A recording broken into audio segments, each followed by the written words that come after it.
नमस्कार प्यारे विद्यार्थियों। हम जैनेंद्र कुमार जी का पाठ यानी जो आपके पाठ्यक्रम में लगाया गया है निबंध के रूप में बाजार दर्शन पढ़ रहे थे। तो इसमें हमने अब तक पढ़ लिया था कि लेखक कहते हैं कि जो बाजार है उसका जो महत्व है वो तभी है जब वो आवश्यकता के समय काम आए। तो यहाँ तक हमने पढ़ लिया था। तो आज हम जो है उससे आगे बढ़ते हैं। तो ध्यान दीजिए, यहाँ एक अंतर चिन्ह लेना बहुत ज़रूरी है। मन खाली नहीं रहना चाहिए। इसका मतलब यह नहीं कि मन बंद रहना चाहिए। तो लेखक जहाँ कहना चाहते हैं कि मैं एक बात स्पष्ट कर देना जरूरी है। यहाँ एक अंतर चिन्ह यानी एक बात मैं स्पष्ट कर देना चाहता हूँ कि मन खाली नहीं रहना चाहिए। कहने का मतलब है कि मन खाली नहीं रहना चाहिए। इसका मतलब यह नहीं कि मन जो है वो बंद रहना चाहिए। मन खाली नहीं रहने का मतलब मैंने क्या बताया था आपको? मन खाली नहीं होने का मतलब है कि मन में इच्छाएं ना होना। ठीक है, मन खाली नहीं रहना चाहिए यानी मन में इच्छाओं का ना होना। इसका मतलब यह नहीं है कि मन को आपने बंद कर देना है कि मन में कोई इच्छा ही ना हो। इसका मतलब ये नहीं है कि लेखक ने कहा कि मन खाली नहीं रहना चाहिए। कहने का मतलब है कि मन में इच्छाएं नहीं होनी चाहिए। ठीक है, आपको ये ऐसा लगेगा कि लेखक यहाँ ऐसा कहना चाह रहा है कि उसका तात्पर्य ये है कि मन खाली नहीं रहना चाहिए। कहने का मतलब है कि मन में जो है वो इच्छाएं नहीं होनी चाहिए। इसका मतलब यह नहीं है कि मन को जो है वो बंद ही कर दो, कि मन में कोई इच्छा ही ना हो, कुछ चाह ना हो, कामना ना हो। तो मन को मतलब पूर्ण रूप से जो है वो बंद नहीं रखना चाहिए। कि ऐसा नहीं है कि मन में कोई इच्छा ही ना हो, बिल्कुल खाली, ऐसा नहीं। मन को खाली नहीं रहना चाहिए। इसका मतलब यह नहीं कि मन को बंद रखना चाहिए कि मन में जो है कोई इच्छा ही ना हो, क्योंकि लेखक के अनुसार जो बंद हो जाएगा वह शून्य हो जाएगा। तो मन को जो है वो बांध करके नहीं रखना चाहिए। यदि वो बंध गया तो वो शून्य हो जाएगा, उसका जो है फिर कोई महत्व, अपने आप जो है उसका कोई महत्व नहीं रहेगा। तो कहने का मतलब है कि हमें जो है एक लक्ष्य निर्धारित अपने मन में जरूर करना चाहिए। अत्यधिक इच्छाओं को नहीं पालना चाहिए। पर इसका मतलब ये नहीं है कि हमें जो है बिल्कुल ही शून्य हो जाना है, मन में कोई इच्छा ही ना हो। ऐसा जो है लेखक का कहने का मतलब नहीं है। शून्य होने का अधिकार बस परमात्मा का है, जो सनातन भाव से संपूर्ण है, से सब अपूर्ण है। इससे मन बंद नहीं रह सकता, कि मन में जो है मन को आप बांध करके नहीं रख सकते। सब इच्छाओं का निरोध कर लोगे। तो देखिए ये बात वहाँ पर जो है लेखक ने बता भी दी है, सब इच्छाओं का निरोध कर लोगे। निरोध शब्द का अर्थ होता है रोकना। ठीक है, यदि आप जो है सभी इच्छाओं का निरोध यानी क्या बताया था मैंने? रोकना। ठीक है, यदि आप सब इच्छाओं को रोक लोगे, सब इच्छाओं का निरोध कर लोगे, यह झूठ है। और अगर इच्छा निरोधस तपः का ऐसा ही नकारात्मक अर्थ हो तो वह तब भी झूठ है। ठीक है, सब इच्छाओं को नहीं रोका जा सकता, और जो कहते हैं कि रोका जा सकता है यह झूठ है। और अगर इच्छा निरोधस तपः कि तपस्या के माध्यम से जो है इच्छाओं का निरोध किया जा सकता है, इच्छाओं को रोका जा सकता है, का ऐसा ही नकारात्मक अर्थ हो तो वह तप भी झूठा है। ठीक है, वैसे तप की राह रेगिस्तान को जाती है, मोक्ष की राह वह नहीं है। कहने का मतलब है सब प्रकार की इच्छाओं का त्याग जो है वो नहीं किया जा सकता। मन को पूर्ण रूप से बांध कर नहीं रखा जा सकता, और रखना भी नहीं चाहिए। ठाट दे करके मन को बंद रखना जड़ता है। लोभ का यह जीतना नहीं है कि जहाँ लोभ होता है यानी मन में वहाँ नकार हो।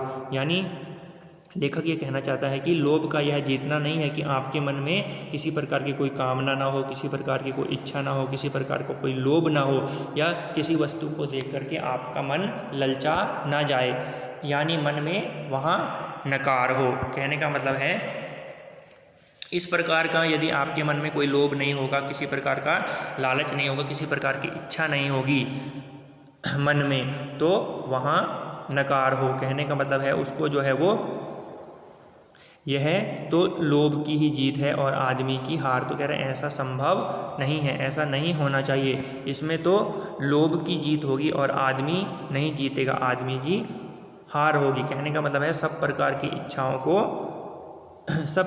इच्छाओं को जो है वो नहीं रोका जा सकता। लोभ का यह जीतना नहीं है कि जहाँ लोभ होता है वहाँ मन में क्या हो? नकार हो। यानी नकार का मतलब यहाँ पर बताया है कि जो इच्छाओं का ना होना, तो नकार नहीं होना चाहिए, इच्छाओं का ना होना। कहने का मतलब है आप जो है एक निश्चित लक्ष्य अपने मन में निर्धारित कर लो कि आपको क्या चाहिए। सब प्रकार की इच्छाएं जो है वो, हर प्रकार की इच्छाएं को वो नहीं रोका जा सकता, पर कोई ना कोई इच्छा तो आपके मन में होनी चाहिए, कुछ ना कुछ आपके मन में होना चाहिए।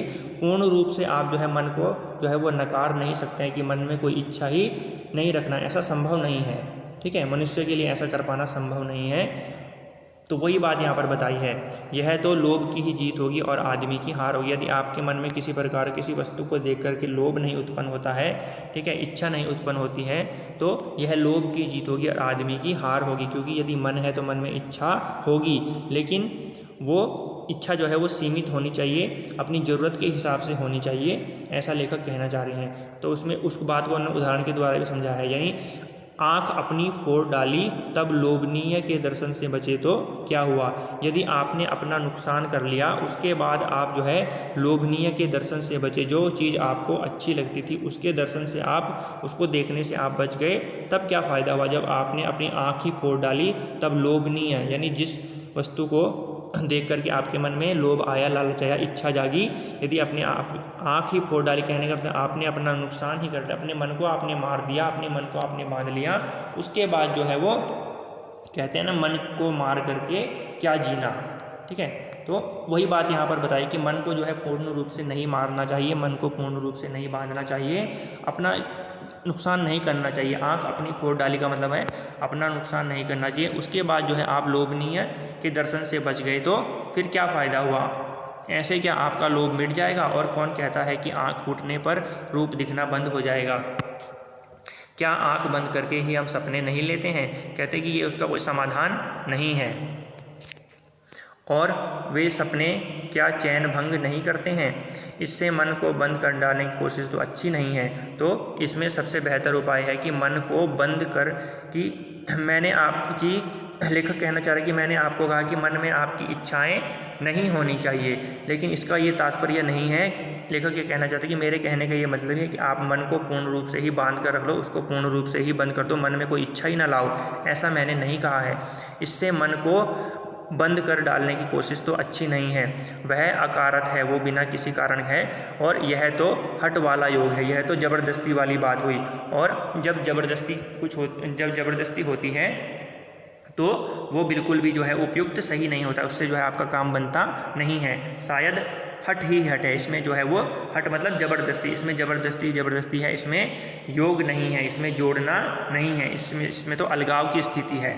ठीक है, इससे क्या होगा, मन कृष्ण भले हो जाए और पीला और अशक्त हो जाएगा। जो है जोर ज़बरदस्ती से जानबूझकर मन को मार करके, मन को बंद करके, मन को बांध करके आपका मन जो है वो कृष्ण कमज़ोर हो जाएगा और पीला और अशक्त हो जाएगा, जैसे विद्वान का ज्ञान। वह मुक्त ऐसे नहीं होता। इस प्रकार से आपका मन जो है वो मुक्त नहीं हो पाएगा, वो बंधा रहेगा। इससे वह व्यापक की जगह, और वह व्यापक की जगह, फैलने की जगह और अधिक संकीर्ण और विराट की जगह वो शुद्र यानी छोटा हो जाएगा। इसलिए उसका रोम रोम मूंद कर बंद तो मन को करना नहीं चाहिए। वह मन पूर्ण कब है। ठीक है, मन में हमेशा इच्छाएं आएंगी ही आएंगी, मन जो है वो कभी पूर्ण नहीं होता है। ठीक है, तो कहने का मतलब इच्छाएं जो है कभी पूर्ण नहीं होती हैं। हम में पूर्णता होती, और कहते कि हमारे मन में यदि पूर्णता होती, हम पूर्ण होते, तो हम जो है परमात्मा से अभिन्न, हम महाशून्य ही नहीं होते। यदि हमारे मन में जो है वो इच्छाएं समाप्त हो जाती तो हम क्या हो जाते, हम परमात्मा हो जाते।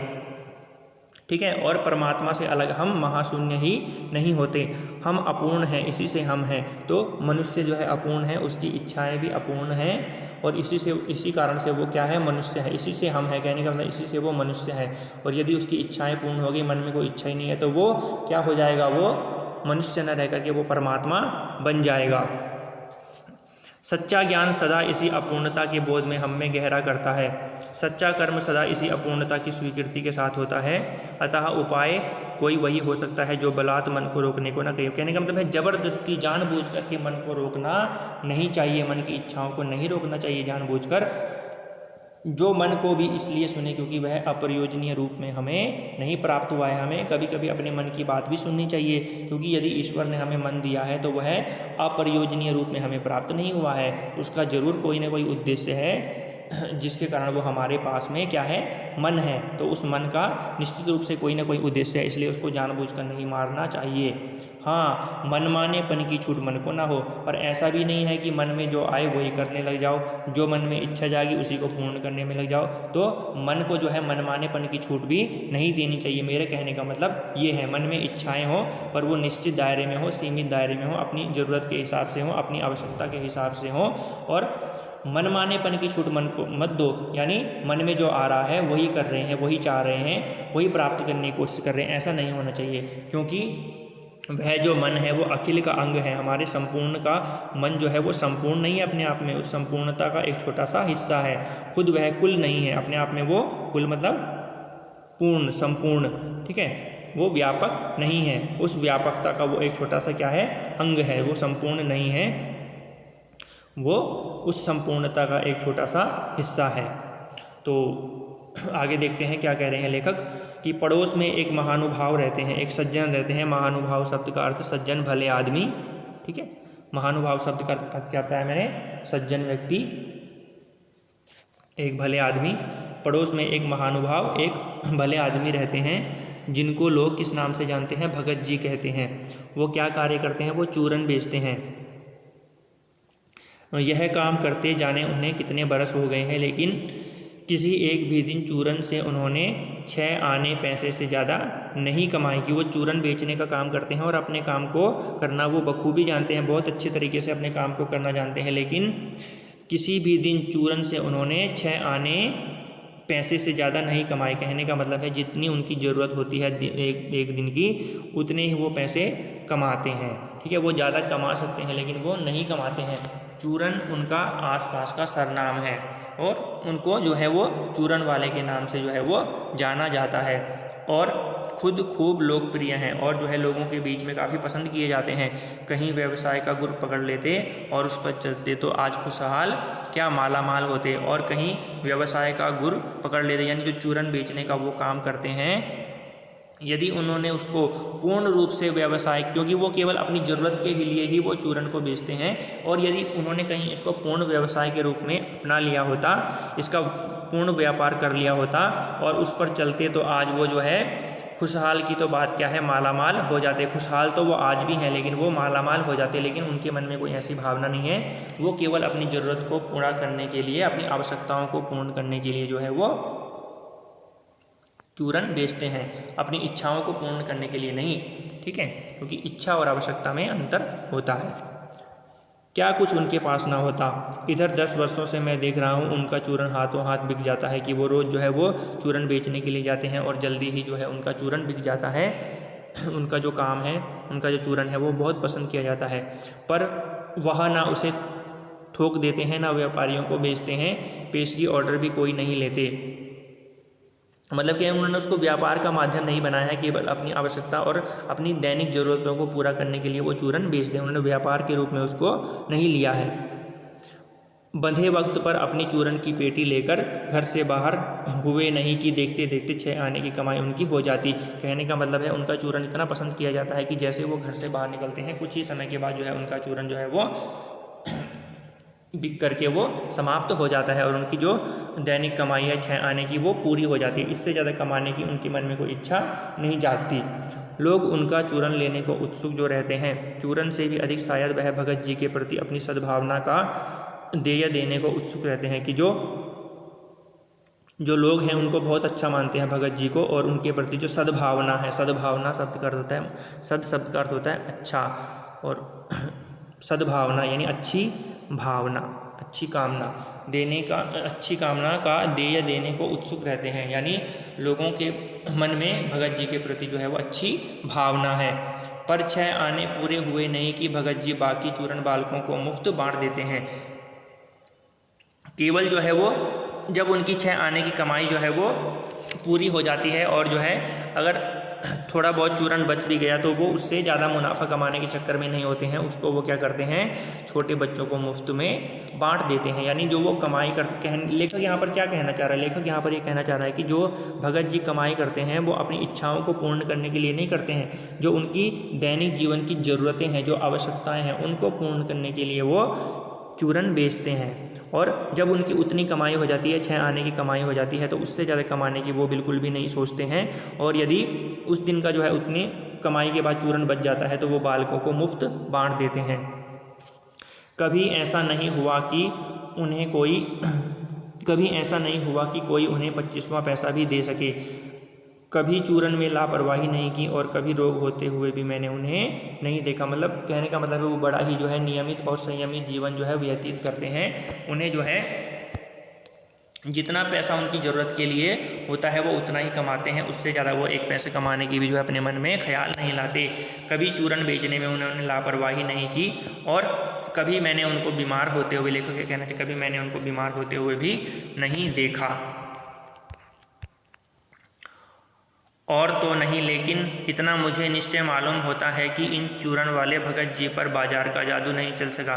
तो कहने का मतलब है, लेखक ये कहना चाहता है कि और तो नहीं, लेकिन इतना मुझे निश्चय कि मैं और कुछ तो नहीं जान पाया उनके बारे में, पहचान पाया उनको, लेकिन इतना मैं उनके बारे में ज़रूर जान पाया हूँ, इतना मैं उनको ज़रूर पहचान पाया हूँ कि इन चूरन वाले भगत जी पर बाजार का जादू नहीं चल सकता। कि जो बाजार का जो आकर्षण है, ठीक है, बाजार का जो बाजारूपन है, जो पैसे की व्यंग्य शक्ति है, वो जो है चूरन वाले पर अपना प्रभाव नहीं दिखा पाई है।